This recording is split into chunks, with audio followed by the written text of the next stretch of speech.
गुरुदेव, आपके चरणों में कोटि कोटि प्रणाम। गुरुदेव भगवान, हमने संसार में जिनको अपना आश्रय मानकर जीवन साथी के रूप में वर्ण किया और जीवन समर्पित कर दिया, उन्होंने ही जब हमें ठुकरा दिया और जीवन की मझधार में बिल्कुल अकेला छोड़ दिया, इतना सब होने पर भी उनके प्रति अति मोह आसक्ति खत्म होकर सिर्फ और सिर्फ श्री जी के चरणों में कैसे लगे?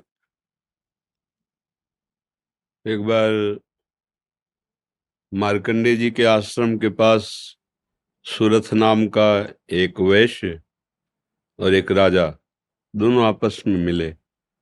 तो राजा से पूछा, आप जंगल में यहाँ कैसे? कहा, मेरा राज्य छिन गया है, पर मैं वही राज सिंहासन, वही राजमहल, वही रानियां, ये हमारा चिंतन नहीं जा रहा है।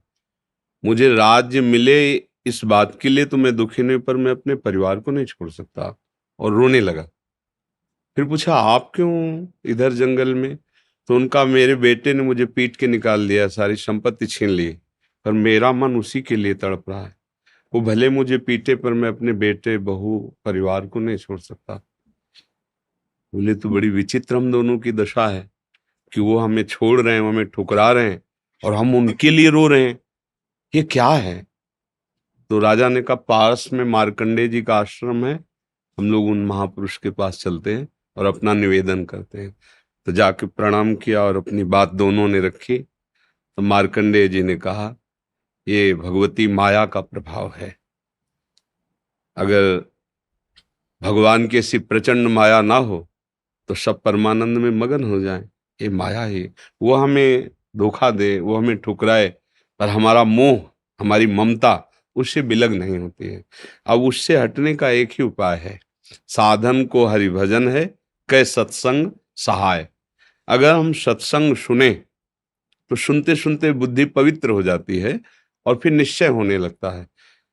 आप जिनके लिए रो रहे हैं, जिनकी बुद्धि पावन हुई, उन्होंने तिरस्कार पूर्वक छोड़ दिया।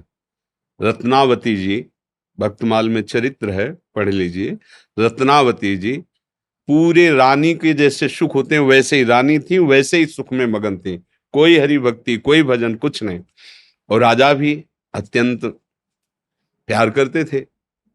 पर दासी, वो वृंदावन आती थी और संतों का संग करती थी, सत्संग, तो उसके हृदय में गोविंद के चरणों में प्रीति उत्पन्न हो गई। वो रानी के कभी पैर दबा रही होती तो एकदम बोल पड़ती, हा कुंज बिहारी, हा गोविंद। तो रानी सावधान होकर देखती, तू रहती तो मेरे संग है, मेरी निजी दासी, अंग सेवी, ये कौन है कुंज बिहारी, कौन है गोविंद? किससे तू प्यार करती है? आज तक मुझे नहीं बताया। हमारे यहाँ की दासियां तो आजीवन समर्पित अंग सेवी होती हैं, ये क्या? तो मुस्कुरा दी, बोली, महारानी आप अन्यथा मत समझना, ये कोई व्यक्ति नहीं हम जिससे प्यार करते हैं। नहीं नहीं, तू पूरी बात बता दो, मत सुनो, मत सुनो, नहीं किसी काम के नहीं रह जाओगे। और रो पड़े। भगवान का जो प्यार होता है ना हृदय में, वो अलग कोटि का होता है। वो बस मत पूछो, आप मत पूछो। अब तो और आकर्षित हुई, नहीं नहीं आप बताओ ना। तो जब बैठ करके भगवत चर्चा, उनकी रूप माधुरी, गुण माधुरी, अब वो तो इतना उसके हृदय में अच्छा लगा कि पैर दबाने से हटा के सिराने बैठा लिया। देखो तुम अब वहां नहीं, अब यहां बैठ के केवल हमें प्रभु की बात सुनाओ। इतना रंग चढ़ा कि हृदय विकल हो, उनका कैसे दर्शन हो सकते हैं? गोविंद के कैसे दर्शन हो सकते हैं? बिहारी जी के कैसे दर्शन हो? तो उनका, महारानी जी एक ही उपाय है, यदि प्रगट में संतों का संग किया जाए तो निश्चित संत सभा में गोविंद छुपे रहते हैं, वो जरूर कृपा करेंगे। तो रानियों कहीं जा तो सकती नहीं, तुम ऐसा करो, बगल में एक भवन तैयार करवाओ संत सेवा के लिए, और संतों को बुलाओ, और हम स्वयं बनाएंगे, संतों को पवाएंगे, उनके श्रीमुख से भगवत चर्चा सुनेंगे। उस समय दिल्ली में बादशाह के समीप विराजमान थे माधो सिंह, उनके पति का नाम था। अब रानी का हुक्म, महल के निर्माण हुआ, पास में संतों, और खिड़की से वो दर्शन करती, फिर सुंदर भोग पधराती, जाके सब संतों को पवाती। ये जब सूचना पहुंची राजा के पास, बिना हमारे आदेश के संत निवास बन जाना, संतों के बीच में, रानी को ऐसे कोई सहज थोड़ी देख सकता, जाना सब। तो हुक्म कर दिया, बिल्कुल नहीं, संतों के समीप जाना बंद, ये सब बिल्कुल, क्योंकि एक राज मर्यादा होती है ना। और कुछ कठोर शब्द कहे, तुरंत नाई को बुलाया, अपना मुंडन कराया और संतों के बीच में बैठ गई। बोले, आज से राज अन्न का त्याग। अगर मैं कहीं रानी हूं, कहीं भी किसी भी अंग में, मैं उसे रानी नहीं रहने दूंगी जो मुझे संत और गोविंद से दूर कर दे, कदाप। ये जब सूचना पहुंची को तो मुड़ मुड़ा के बैठ गई। सोचा ये तो मतलब भारी के भारी अपमान, इससे ज्यादा क्या हो सकता है। अगर मैं मारता हूं तो प्रजा विरोध में हो जाएगी, इसलिए इसको मारना तो है। बोले, एक जंगली सिंह लाओ और छोड़ दो, तो संतों को, रानी को, सबको मार डालेगा वो। ऐसा ही किया गया। सैनिकों ने जैसे चारा रख के, बकरा आदि रख करके पिंजड़े में सिंह को बंद करके लाए और दरवाजे पे को, वही दासी जो उनकी गुरु थी, वो आरती की सामान दे रही थी और पूजन की थाल लेकर वो ठाकुर जी का श्रृंगार कर। दासी ने कहा, महारानी सिंह। जो ही पिंजरा से खोला गया तो ऐसे मुड़ी, उनका सिंह नहीं, नरसिंह भगवान पधारे, थाल लेके। सिंह ऐसे जैसे कोई गाय ना, सीधी गाय हो, ऐसे तिलक लगाया, आरती की, प्रणाम किया। ऐसे सब देखते रह गए।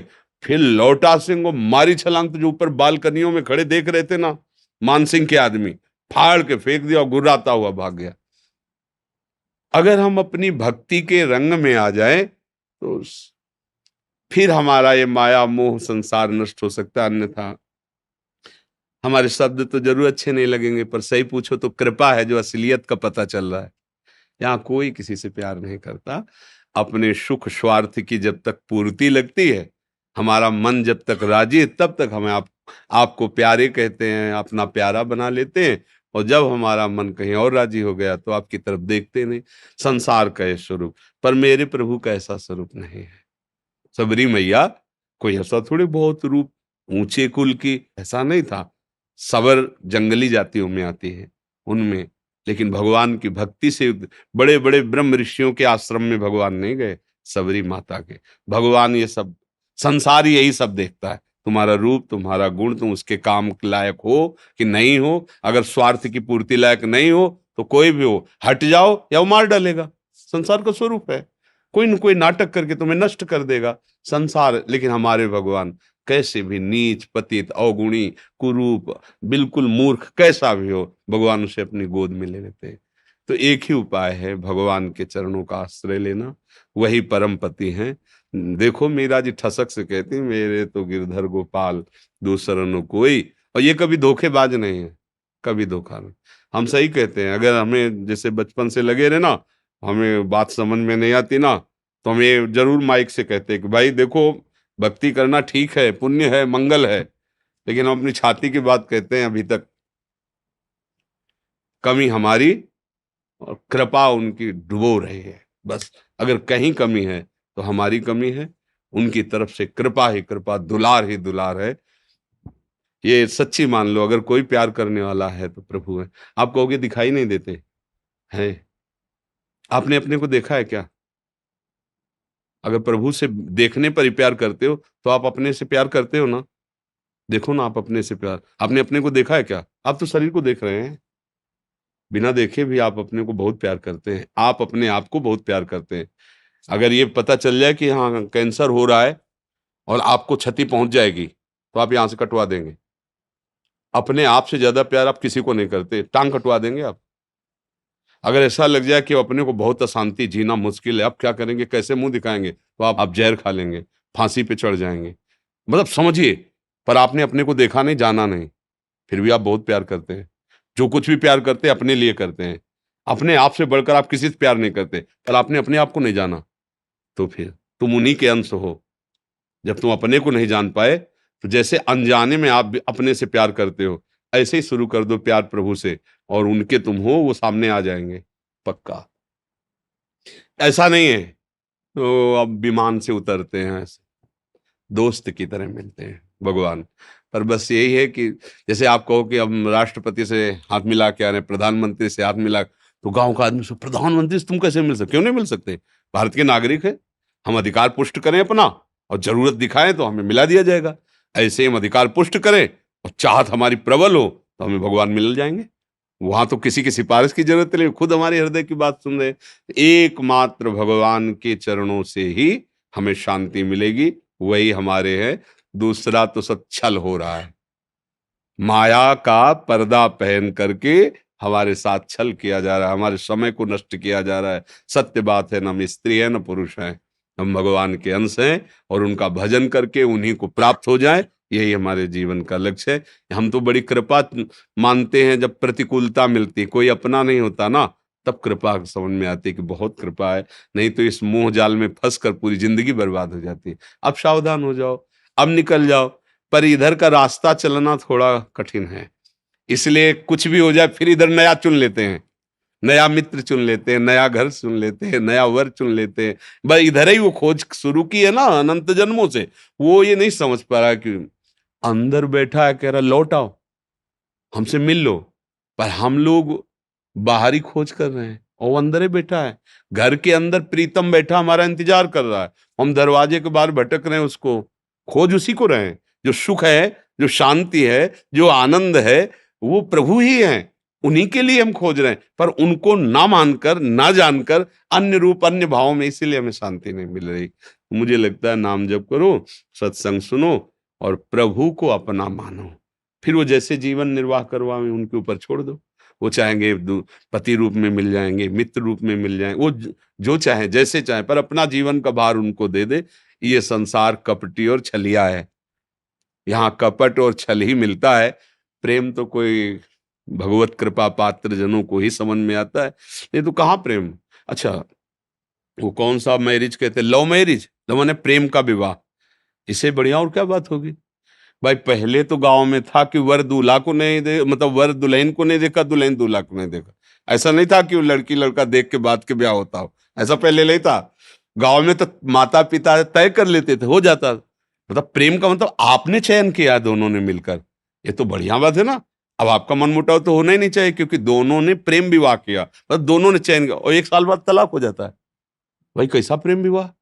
वहां तो न वर को देखा था, न दुल्हन को देखा था, माता पिता की मर्यादा में आकर ब्याह किया और परिवार सुसज्जित मंगलमय आजीवन निर्वाह करते हुए, पूरे घर की सेवा, परिवार की सेवा, पति की अधीनता, पति पत्नी को ही अपना सर्वस्व मानते हुए, ऐसे ही भाव से आज हमारा क्या वातावरण हो रहा है। क्या हमारी उन्नति हो रही, क्या उन्नति हो रही। अगर पीछे से देखा जाए तो हमारी बड़ी, और ठीक है माता पिता की पसंद थी, आपने पसंद, आपने खुद पसंद किया ना, तो अब अपनी पसंद का निर्वाह करते जीवन भर दोनों मिलके। ये क्या बीच में, ये क्या, ये प्रेम विवाह है। अरे एक बार प्रेम कर ले तो फिर जैसा है हमारा है, जैसी है हमारी, आजीवन उनका निर्वाह करे, ये भगवान की भावना से पुष्ट होकर चले। ये क्या दलित दुरा है कि आज इससे कल उससे, फिर ये तो पशु वाली चेष्टा हुई। ये मनुष्य वाली चेष्टा, धर्म वाली चेष्टा, प्रेम वाली चेष्टा थोड़ी। प्रेम का है कि भगवान ने एक बार विधान बना दिया गृहस्थी में, हम उसी विधान में संतुष्ट रहकर धर्मपूर्वक पर न सत्संग है, न शास्त्र स्वाध्याय है, न भजन है, तो ये बातें सब लिखी हैं, दिमाग में नहीं आ सकती, हम ऐसे आचरण नहीं कर सकते। तो भगवान की कृपा से यदि आपको सत्संग समझ में आ जाए तो भगवान का आश्रय लो, वही मंगल करता है।